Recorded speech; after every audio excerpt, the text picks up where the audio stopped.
namin ngayon ay magputsiro tayo.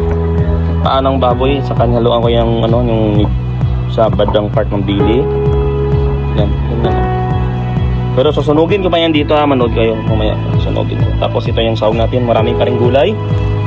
Mais. Tapos itong itong patatas, masarap kasi sa i-blend kaysa sa gabi. Ito ituturo ko na sa inyo. Ito i-blend natin para malapot yung sabaw niya. Tapos ang gagawin ko dito mamaya, gigisa natin sa kamatis. Yan. Ito yung sahog niya, saging, mais, ichay. Okay na. Ito yung sisugbahin natin, parang medyo masunog-sunog. Ay, ihaw pala. Susunugin na lang. Ito po yung susunugin natin. Kasi alam niyo kung bakit, para lalabas yung aroma niya. Masarap ang sabaw nito pag masunog-sunog siya. Yan. Ganun lang. Basta sa bandang may balat, sunugin yung bandang may balat. Part ng baboy.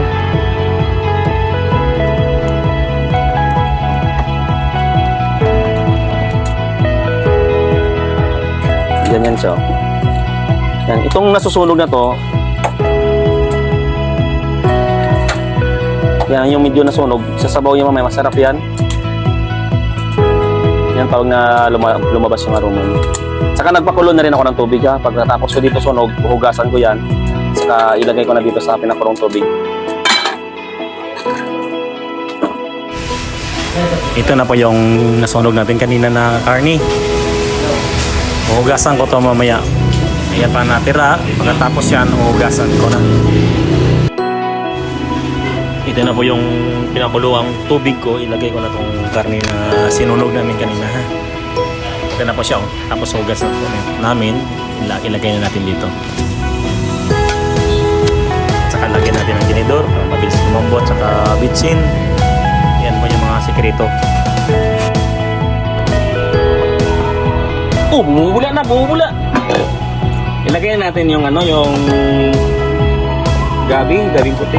Yan ang itsura ng sabaw niya kapag sunugin natin yung karne. Tapos mamaya, yung ibang sahog niya, lamas, igisahin natin yung kamatis, tapos ilagay nyo lang dito. Tapos isa. Yan. Ito na yung aming putsiro. Check ko kanina yung karne, malambot na. Magdagdag tayo ng sabaw mamaya. Pero ilagay ko muna itong banana saka sweet corn. Taba na sa ating ino. Yan.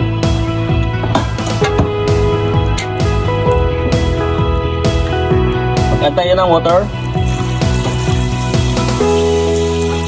Ganun kadami. Tapos pakuluin natin to. Malambot na kasi yung garni. Tapos mag-isa tayo ng lamas niya. Wow! Bumubula na po. Ang gagawin natin, magtimpla na tayo ha. Maglagay tayo ng asin. Yung asin, i-balance na natin. Huwag masyadong maraming asin kasi may patis tayong ilagay mo na yun. Maglagay tayo ng bitsin. Gamay lang. Kaya nilagay ko na yung kanyang paglaga. Tapos magic. Balance pa rin ang magic natin.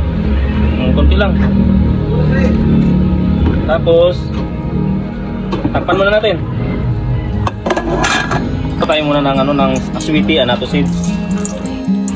Isang kalahati kutsara. Dalawa na.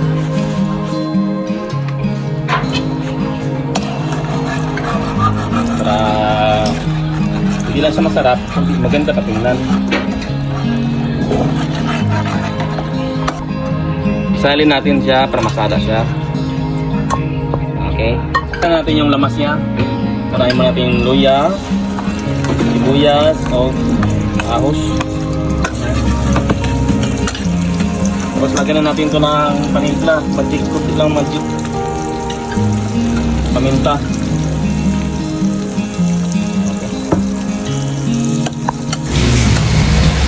Ilagay na natin yung kamatis ha.